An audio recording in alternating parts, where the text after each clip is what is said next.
And we're talking about eating, emotional eating, the effect it has on you as a person, how when it's affecting you as a person, it's affecting your health, it's affecting your family. You need to realize this, ladies and gentlemen, it's not worth it. Believe me. No one's saying you have to deprive yourself. That's one of the drivers of emotional eating is deprivation. So no one's saying cut this food out forever. You can never have it. It's when you have it. Control that. And it's tied into Alzheimer's too, because I've talked about this in the past on my show. The study's done at BYU. Now they're coming out with more and more information. Again, this one was from the University of California, San Diego School of Medicine, and it's on Fox News. How fasting can have a profound effect on the brain, the Alzheimer's brain. It says here, compared to a control group of mice that ate on demand, the fasting mice showed improvements in memory, were less hyperactive in the evenings, and had fewer sleep disruptions. Goes on to say they also were shown to have less buildup of amyloid proteins in the brain, which is the hallmark of Alzheimer's disease. The goal of the restricted eating is to restore the circadian rhythm, the researchers said. This could help counteract the numerous disruptions that Alzheimer's patients face when it comes to sleep and schedule-related confusion. Since our study emphasized the power of feeding timing and aligning the circadian clock and its impact on the brain.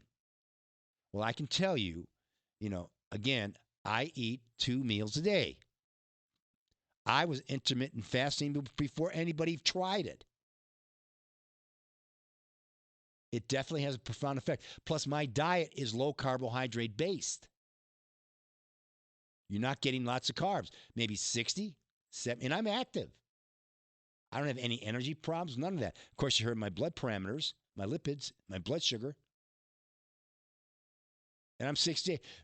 Do I feel like I'm 35 or 40? No. But I sure don't act and look like a 68-year-old male. My motivation is my family.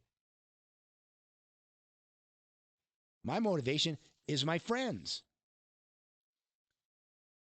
My motivation is the people that I work with, that I help get healthier.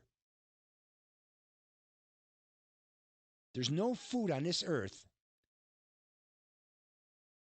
that I would want more than health. There's none. And you should be in the same boat. You can't say, I got to have that. No, you don't. No, you don't have to have that. Do you want that? Yes, but you don't have to have it. Do you need it? No. Get control of the emotions.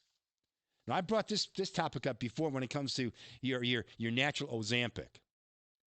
And the more I read about this stuff, the more I'm convinced we are, well, I don't want to use the word cover up. But there are natural things out there that can take the place of Ozempic, or Wegovy, Majora, whatever that stuff's called,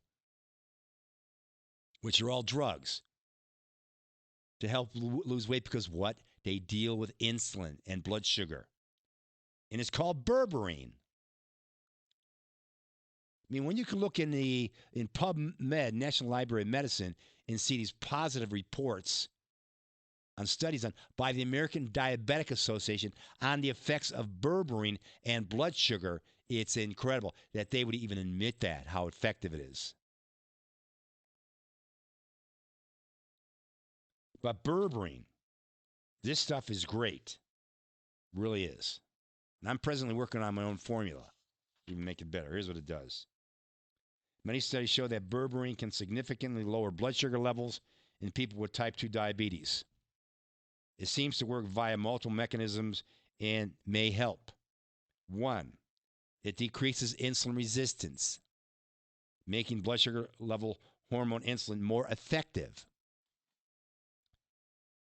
It increases glycolysis, this is burning of sugar, helping your body break down sugars inside cells.